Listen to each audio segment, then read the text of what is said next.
ইসলামের ইতিহাসে মক্কায় যখন দুর্ভিক্ষ লেগে গেল, আল্লাহর নবী এক ইহুদির কাছ থেকে কিছু পয়সা হাওলাত করেছিলেন, 2000 দিরহাম। কয় হাজার? একজন ইহুদি ছিল, তার নাম হলো যায়েদ। দেখেন নবী কত ভালোবাসে। নবীর ঘরে খাবার নাই, কিন্তু তিনি উম্মতের জন্য পাগল।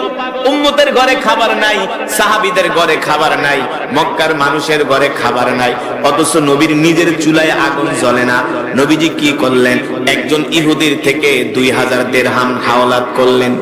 2000 দিরহাম হাওলাত করে রুটি কিনে, জব কিনে সেগুলো গরিবদের মাঝে বিলিয়ে দিলেন।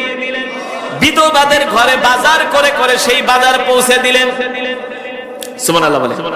কিছু মানুষের মুখে আল্লাহর নবী অনাহারের মুখে খাবার তুলে দিয়েছেন। এই 2000 দিরহাম কোন কোন বর্ণনায় আসছে আরো বেশি, কিন্তু আল বিদায়া ওয়ান নিহায়ার মধ্যে আসছে 2000 দিরহাম আল্লাহর নবী ইহুদির কাছ থেকে ক্রয় করে কিছু বাজার